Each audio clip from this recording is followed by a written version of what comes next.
जय श्री कृष्णा दोस्तों, कैसे हैं आप लोग। आई होप सब लोग बहुत अच्छे से होंगे। तो चलिए आज की ब्लॉग की शुरुआत करती हूँ। सुबह हो गई है और ये है मंडे का ब्लॉग। मैंने यहाँ पे बारीक बारीक कट करके रखी हैं धनिया मिर्ची, प्याज और थोड़ी हरी मिर्ची, क्योंकि आज मैं बनाने जा रही हूँ उत्तपा रवा का। तो पाकी को लंच में आज मुझे यही देना है स्कूल के लिए। तो मैंने बाउल ले लिया, उसमें मैंने डाला यहाँ पे 1 कप रवा। तो ये बहुत ही इंस्टेंट बनता है, आपको बच्चों के लिए बेस्ट है। टिफ़िन में एक दिन आप वीक में दे सकते हो। तो जितनी भी सब्जियां मैंने काट करके रखी मैंने सारी यहाँ पे रवा में मिला ली हैं। आप चाहें तो थोड़ी और सब्जियां अगर आपको ऐड करनी हो तो इसमें बीन्स, मटर या टमाटर ऐड कर सकते हैं। उसके बाद इसमें ऐड करेंगे हम 2 बड़े चम्मच दही के। दही बिल्कुल फ्रेश होना चाहिए, खट्टा दही नहीं डालना है इसमें आपको। तो ये देखिए सारी चीज़ें मैंने डाल दी। अब इसमें मैं डाल रही हूँ टेस्ट के अकॉर्डिंग नमक। अब इन सब चीज़ों को ना आपको अच्छे से मिक्स कर लेना है। बाकी अगर टमाटर मटर वगैरह खाती ना तो मैं वो सब भी यहाँ पे ऐड करती, बट वो नहीं खाती है। तो मैं सिर्फ इतनी सब्जियाँ डाल के थोड़ा सा पानी डाल के इसका एक अच्छा सा पेस्ट यहाँ पे बना लूँगी।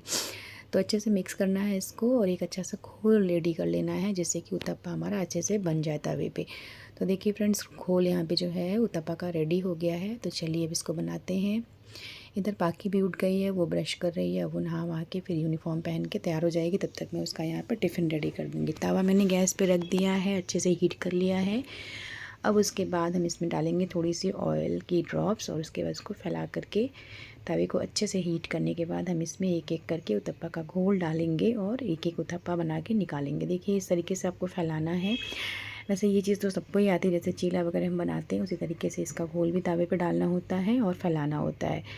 तो ये यहाँ पे मैं मिनी उत्तपा बना रही हूँ, बहुत ज़्यादा बड़ा साइज़ मैंने नहीं बनाया है उत्तपा का।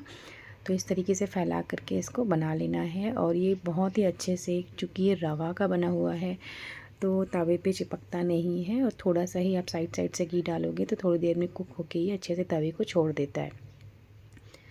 बच्चों के टिफ़िन के लिए ना ये बेस्ट ऑप्शन है। अगर कभी सुबह जल्दी जल्दी में बच्चों को कुछ देना हो तो ये बेस्ट है। टमाटो सॉस या चटनी के साथ आप इसको बच्चों को लंच में स्कूल के लिए दे सकते हो।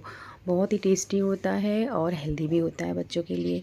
तो बस यहाँ पे मैं आज सुबह, पाखी ने बोला ही था कल शाम को ही कि मम्मा आज लंच में मुझे उत्तपा चाहिए, क्योंकि ना उसकी कैंटीन में स्कूल में कभी कभी वो खाती है तो उसे बहुत पसंद आता है। तो मैंने कहा ठीक है, मैं घर पे बना के देती हूँ। तो इस तरीके से मैंने यहाँ पे उत्तपा रेडी कर लिया पाकी के लंच के लिए। आप भी अपने बच्चों को इस तरीके से टिफ़िन में ये बना के दे सकते हैं। तो आज है सावन का पहला सोमवार फ्रेंड्स, और बहुत काम है आज। घर की पूरी प्रॉपर सफाई करनी है, मंदिर भी क्लीन करना है, इसलिए मैं आज उठ गई जल्दी और फटाफट से पाकी को यहाँ लंच पैक करके देने के बाद उसके बाद जब मैं उसको स्कूल छोड़ के आऊँगी तो फिर मैं सारे घर के काम में लगूँगी। तो मैंने यहाँ पे सॉस पैक किया उसके लिए थोड़ा छोटी सी टिफ़िन में, और अब उसका लंच यहाँ पे पैक हो गया है। बट बहुत ज़्यादा बारिश हो रही थी तो पाकी को छोड़ने मैं नहीं गई आज स्कूल। इसके पापा ने कार से उसको स्कूल छोड़ा। तो आप देख सकते हैं मुंबई में बारिश जो है बंद ही नहीं हो रही है। बंद होने के नाम पे वो सिर्फ स्लो हो जाती है, वरना कंटिन्यूसली यहाँ पे बारिश हो रही है। तो बस मैं वापस आ गई किचन में, बाकी चली गई स्कूल, और मैंने यहाँ पे बना ली अपने लिए अपनी सुबह की जीरा और दालचीनी वाली चाय। क्योंकि एसिडिटी की प्रॉब्लम मुझे इधर भी हो रही थी तो मैंने गैप कर दिया था, इसको पीना बंद किया था बीच में, तभी फिर से मैंने स्टार्ट कर दिया है। तो मेरी चाय हो गई यहाँ पे रेडी और मैंने अपनी चाय ली और आ गई थोड़ी देर के लिए बेडरूम में बैठने। और ये जो जीरा बच जाता है ना फ्रेंड्स, इसको मैं फेंकती नहीं हूँ। सब्जी मसाले वगैरह जब मैं ग्राइंड करती हूँ ना तो उसमें भी यूज़ कर लेती हूँ। ये देखिए बारिश फिर से होने लगी और यहाँ पे स्पीड इसकी फिर से बढ़ गई है। बट मुंबई में ना बारिश की वजह से काम कभी रुकता नहीं है। जिसको जहाँ जाना है वो रेन कोट अम्ब्रेला लेके निकल ही लेता है और काम यहाँ पे होते रहते हैं। तो बस अपनी चाय वाय फिनिश करने के बाद मैं किचन में आई, और आज सुबह मतलब दोपहर के लंच में बनेगी तूर दाल। तो मैंने वो धो करके भिगो के रख लिए हैं। चीले वाली मूंग की जो दाल थी वो ख़त्म हो गई थी, उसको भी भिगोना था, वो भिगो लिया मैंने। और थोड़ी सी मैंने यहाँ पे बूंदी भिगो दी है क्योंकि आज लंच में रायता बनाऊँगी। और हाँ फ्रेंड्स, आज ना मैंने उड़द की दाल और चने की दाल इक्वल क्वांटिटी में इस तरीके से निकाल ली है। अभी मैं इनको धो करके इसको भी सोक करने के लिए रख दूँगी, क्योंकि मूड हो रहा है फ़रा खाने का। ये हमारे यहाँ की स्पेशल रेसिपी है नॉर्थ इंडिया की, वो मैं बनाऊँगी तो ज़रूर शेयर करूँगी आपके साथ। तो चलिए ये सब भिगोने के बाद अब बर्तन बिल्कुल, सिंक जो है ना वो बर्तन से फुल था, एकदम भरा हुआ था, क्योंकि रात में मैंने बिल्कुल भी बर्तन धुले नहीं थे। कभी कभी मैं थोड़ी लेज़ी हो जाती हूँ और नहीं धुलती हूँ, बस बर्तनों को इस तरीके से पानी डाल के प्लेटफॉर्म क्लीन करके गैस क्लीन करके सो जाती हूँ रात में। यार मैं मशीन की तरह काम नहीं कर सकती, कभी कभी मेरा मूड होता है ना तो मैं नहीं करती हूँ, छोड़ देती हूँ। तो आज वही हुआ है, इसलिए बर्तन थोड़े ज़्यादा हो गए हैं। पर कोई नहीं, अब मैं फ़्रेश हूँ इस समय, तो मैंने फटाफट से सारे बर्तन क्लीन किए, सिंक को भी क्लीन किया। तो ये काम मेरा यहाँ पे ख़त्म होता है फ्रेंड्स। थोड़ा टाइम लग जाता है जब बर्तन ज़्यादा हो जाते हैं, बट हो गया। अब आ जाइए, जो दाल मैंने ले करके रखी है ना, दोनों उड़द की और चने की, इसको भी धो करके अच्छे से क्लीन करके रख देती हूँ, क्योंकि अगर मूड हुआ तो आज शाम को ही बना लेंगे फ़रा, और नहीं तो फिर कल बनाएंगे। अच्छे से सोख हो जाएगी तो उसके बाद ही इसका जो भी बनना है वो बनेगा। तो इसको मैंने धुल लिया यहाँ पे फ्रेंड्स, और अब इसको मैं रख दूँगी। तो मैं वही बोल रही थी ना, आज है सावन का पहला सोमवार, काम बहुत है, तो फटाफट से लंच का काम यहाँ पे रेडी कर रही हूँ। मैं लंच बना नहीं रही हूँ, मैं लंच की सिर्फ प्रिपरेशन कर रही हूँ। तो सारी चीज़ें मैंने भिगो के रख दी। और संडे था कल, यहाँ संडे मार्केट लगती है। धनिया बहुत महंगा मिल रहा है इस समय मार्केट में, बट कल हम लोगों ने बंच में ख़रीदा, मैंने और मेरी फ्रेंड्स ने, मेरी एक फ्रेंड ने, तो हम लोगों ने फिर इसको डिवाइड कर लिया हाफ़ हाफ़ में। तो हमें अच्छे मतलब रीज़नेबल धनिया अच्छे से अच्छी क्वांटिटी में मिल गया। तो अब इसके बाद मैं आ गई सब्जियों की कटिंग पे, क्योंकि मैं पूरी प्रिपरेशन करके ही नहाने जाती हूँ। तो आज बना रही हूँ लंच में तुअर दाल के साथ कुंदरू की सब्ज़ी, वो मैंने धो करके रख लिया है। ये बड़ी वाली हरी मिर्ची लाई थी मैं कल संडे मार्केट से, इसका मैं डालूँगी थोड़ा सा अचार। और ये मैंने लिए हैं छोटे छोटे करेले 3, इनको बनाऊँगी मम्मी और पापा के लिए लंच में। तो चलिए सब्जियों की कटिंग कर लेते हैं। तो कुंदरू की सब्ज़ी मेरी फेवरेट है, मुझे बहुत अच्छी लगती है दाल चावल के साथ। और बारिश के टाइम पे ये बहुत मिलता है, तो मैं तो पक्का बनाती हूँ अक्सर दूसरे तीसरे दिन। और यहाँ पे मम्मी ने लोटे में दूध मांगा, तो मैंने उनको दूध दिया, क्योंकि मम्मी नहा वहा के पूजा कर चुकी थी और अब वो मंदिर जा रही थी। हमारी सोसाइटी में शिव जी का मंदिर है, वो वहाँ जा रही थी दूध चढ़ाने के लिए। तो चलिए मम्मी को दूध दिया, वो चली गई मंदिर, और वापस से मैं लग गई अपने काम में, सब्जियों की कटिंग में। एक सब्ज़ी मेरी यहाँ पे कट के रेडी हो गई है फ्रेंड्स। अब जा रही हूँ मैं दूसरी सब्ज़ी की कटिंग करने, जो कि है करेला, जो मैं मम्मी और पापा के लिए बनाऊँगी आज। तो आज क्या, ये रोज़ का ही मेरा काम है, और मैं अपनी रोज़ की रूटीन ही आपके साथ शेयर करती हूँ। आई होप आप लोगों को अच्छा लगता होगा, मेरी वीडियोस को देखना अच्छा लगता हो फ्रेंड्स। तो वीडियोस को लाइक भी ज़रूर किया करिए, सिर्फ देख कर छोड़ा नहीं करिए, क्योंकि ये हमारे लिए बहुत ज़्यादा मतलब वैल्यूबल चीज़ होती है, क्योंकि हमारी वीडियोज़ को लाइक करता है। और एक वीडियो को बनाने में ना मेहनत बहुत लगती है फ्रेंड्स। तो करेला देखिए यहाँ पे कट हो गया है। अब इसमें मैंने ढेर सारे प्याज भी कट कर लिए, क्योंकि करेले में हमारे यहाँ प्याज बहुत ज़्यादा अमाउंट में पड़ता है सॉरी। तो ज़्यादा अमाउंट में पड़ता है, तो मैंने सारे प्याज करेले के साथ यहाँ पे डाल लिए। थोड़ा प्याज छोड़ दिया कुंदरू में डालने के लिए। अब हल्दी और नमक डाल के मैं करेले को अच्छे से मैश करके इसमें ढक के रख दूँगी, क्योंकि हमारे वहाँ करेले को छौंकने से पहले, मीन्स तड़का लगाने से पहले, हल्दी नमक में इस तरीके से मिक्स करके ढक के थोड़ी देर के लिए पानी छोड़ने के लिए ना रख देते, तो उससे करेला जो है ना कसैला कम लगता है। तो चलिए ये काम भी यहाँ पे ख़त्म हो गया है। करेला भी मैंने रेडी कर लिया, कुंदरू भी मैंने यहाँ पे कट करके रख लिया है। लगभग मैंने जो मेरी प्रिपरेशन होती है लंच की सुबह की, वो सारी यहाँ पे मेरी कंप्लीट होती है फ्रेंड्स। तो चलिए अब लास्ट काम बचा है नहाने जाने से पहले, वो है ये हरी मिर्ची जो मैंने वॉश करके रखी, इनको भी कट कर लेती हूँ। तो ये काम भी हो जाएगा, और जहाँ भी मुझे दोपहर में अगर टाइम मिला तो मैं इसका अचार बना लूँगी, वरना फिर रात में देखती हूँ बनाऊँगी। बट हाँ, कट करके मैं अभी रख लूँगी इसको। तो ये काम भी मेरा जो है इम्पॉर्टेंट वो हो जाएगा यहाँ पे। मुझे ये मिर्ची का अचार बहुत पसंद आता है, मैं रेसिपी शेयर करूँगी आपके साथ, आप भी देखना और बनाना वैसे ही। तो चलिए मिर्ची भी कट करके यहाँ पे रेडी हो गई है। साइज़ आप देख लीजिए, इस तरीके से कट करनी होती है एक साइज़ की मिर्ची सारी। ये तीखी नहीं होती है, कम तीखी होती है मतलब, तो इसका अचार अच्छा लगता है। तब तक पाकी के स्कूल से फ़ोन आ गया कि बहुत ज़्यादा हैवी रेन की वजह से उनके स्कूल में रेनी डे कर दिया गया है। तो मैं गई और पाकी को स्कूल से लेके आ गई।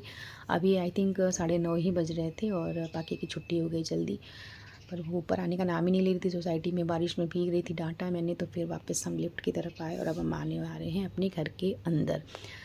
तो पाकी आज 3 घंटे पहले ही घर आ गई हैं। बड़े खुश हैं, क्योंकि उनको छुट्टी मिल गई स्कूल से। और आपको दिखाती हूँ कितनी ज़्यादा बारिश हो रही है यहाँ पे, मतलब बहुत तेज़ बारिश हो रही है, हवा भी चल रही है बहुत ज़्यादा तेज़। इसके बाद मैं नहाई फ्रेंड्स, और मैंने अपने कान्हा जी की पूजा की, उनका श्रृंगार किया, जो रोज़ की पूजा होती है वो सब मैंने यहाँ पे कंप्लीट किया, उनकी आरती की, भोग लगाया। और अब वापस चलते हैं किचन की तरफ। तो जो तैयारियाँ मैं करके गई थी, बस अब उनको कुक करने का टाइम आ गया था। तो यहाँ पे लगा दिया मैंने लहसुन मिर्ची और प्याज का तड़का, और अब इसमें मैं डालूँगी कुंदरू, यानी जो सब्ज़ी मैं आज बनाने वाली हूँ लंच में। तो कुंदरू मैंने यहाँ पे डाला है। तो बहुत सिंपल सा लंच आज बन रहा है। डेली ही कुछ स्पेशल तो नहीं बनाते हम लोग, क्योंकि हस्बैंड को भी डायबिटीज़ है, तो वो भी सिंपल ही खाना खाते हैं। तो बस कुंदरू को मैंने इस तरीके से छौंक लगा रही हूँ एक तरफ, और दूसरी तरफ मैं यहाँ पे सैंडविच रेडी कर रही हूँ, क्योंकि पापा को नाश्ते में आज मूंग चीला नहीं दे पाई, क्योंकि वो दाल जो थी भिगी हुई मूंग की वो ख़त्म हो गई थी। तो दोबारा मैंने भिगोई है, तो आज के नाश्ते में पापा के लिए है सैंडविच, सिंपल सी सॉस और चीज़ वाली। तो एक तरफ मेरी सब्ज़ी रेडी हो रही है और दूसरी तरफ मैं यहाँ पे तवे पे ही सेक रही हूँ पापा के लिए सैंडविच। यहाँ तो सिर्फ एक ही सैंडविच बनाऊँगी क्योंकि वही खाएंगे, मम्मी सैंडविच नहीं खाएंगी। तो और बाकी को मैंने ना चाय के साथ, वो आई है तो अदरक वाली चाय दी उसको मैंने, तो थोड़ा भीग गई थी, और उसको ब्रेड दिया मैंने बटर लगा करके चाय के साथ, क्योंकि अभी लंच बना नहीं है तो उसको दिया। और उसके बाद पापा जी का सैंडविच रेडी करके मैं उनको दे के आ गई। यहाँ पे दाल मैंने कुकर में चढ़ा दी थी तो वो कुक हो गई थी, उसको मैं यहाँ पे ज़ीरे और हींग का तड़का लगा रही हूँ। सिंपल सी दाल बना रही हूँ आज। तो चलिए दाल हो गई रेडी। उसके बाद फटाफट से खाना भी हमारा बन गया था, हस्बैंड रेडी हो गए थे जाने के लिए, तो उनकी थाली मैंने यहाँ पे आज की रेडी कर दी है। दाल है, इसमें कुंदरू की सूखी सब्जी है, सैलड है और बूंदी का रायता है, प्लस चपाती है। तो ये सिंपल सी थाली हो गई यहाँ पे रेडी। तो चलिए उनको दे देते हैं, वो खा लेंगे, खा के निकल जाएंगे। तो मेरा एक बहुत बड़ा हेडेक जो होता है मॉर्निंग का वो उतर जाता है यहाँ पे। चलिए फ्रेंड्स, उसके बाद में मैंने थोड़ा आराम किया, नाश्ता वास्ता किया। 1-1.5 घंटे के बाद वापस से मैं किचन में आई।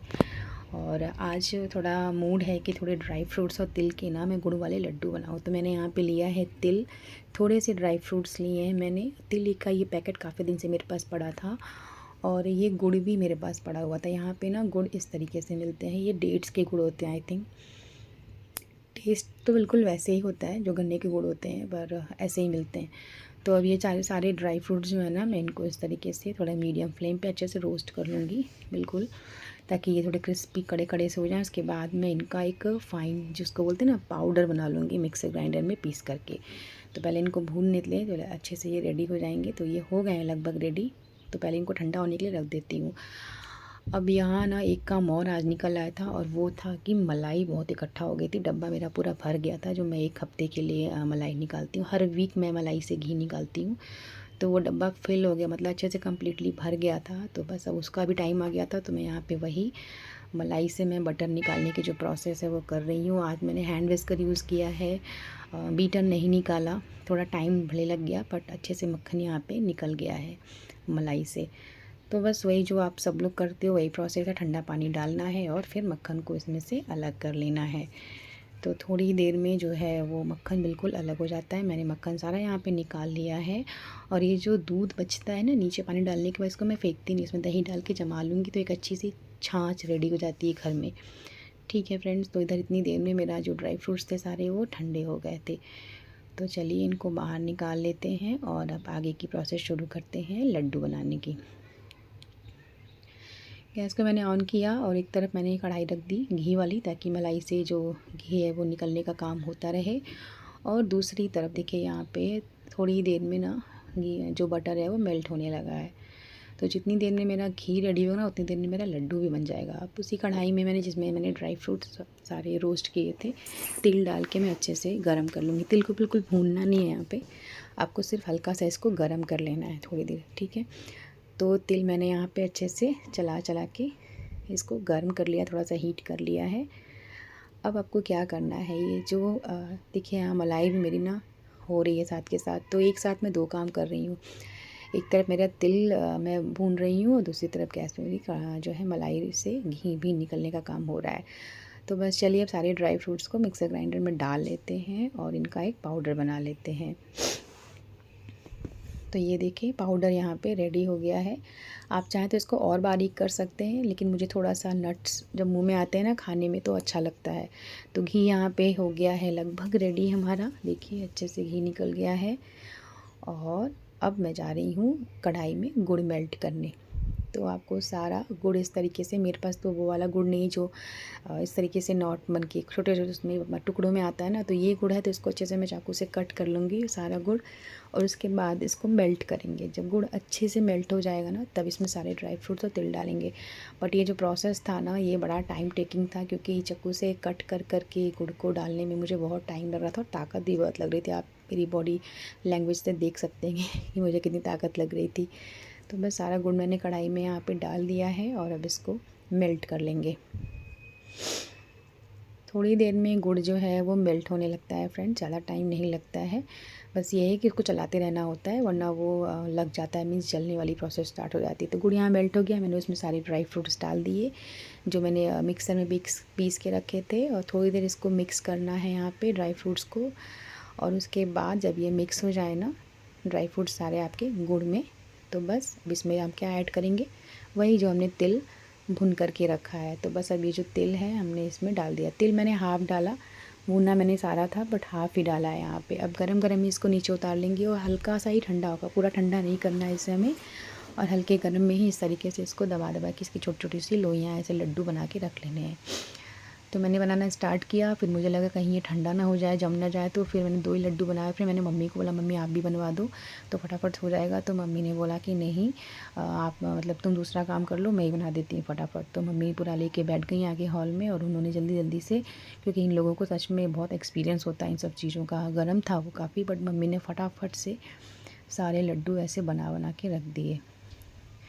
तो ये काम मम्मी ने यहाँ मेरा फटाक से कर दिया जल्दी जल्दी से। तो मैं उधर किचन में आ गई और घी ठंडा हो गया था, तो मैंने घी को इस तरीके से एक बॉटल में छान करके अलग कर लिया। तो फ्रेंड्स देखिए 1 वीक की मलाई से मेरा इतना घी निकल जाता है और महीने में मैं ना 4 बार इस तरीके से घी निकालती हूँ। तो आप समझ सकते हैं कि घर में कितना घी निकल जाता होगा। तो 4 हर हफ्ते मैं इस तरीके से मंडे या संडे में घी निकालती हूँ, तो मेरा घी घर में ही निकल जाता है। तो ये देखिए लड्डू बनके हो गए रेडी। जितने टेम्पटिंग और यम्मी लग रहा है ना देखने में, उतने ही हेल्दी और न्यूट्रिशियस भी थे। तो अभी बनाइए घर पे ऐसे लड्डू। और आज का ब्लॉग अगर अच्छा लगा हो ना फ्रेंड्स, तो लाइक किए बिना मत जाइएगा। चैनल पे न्यू है तो चैनल को सब्सक्राइब किए बिना मत जाइएगा। मैं फिर मिलती हूँ आपसे किसी न्यू वीडियो में, तब तक के लिए बाय बाय दोस्तों एंड राधे राधे।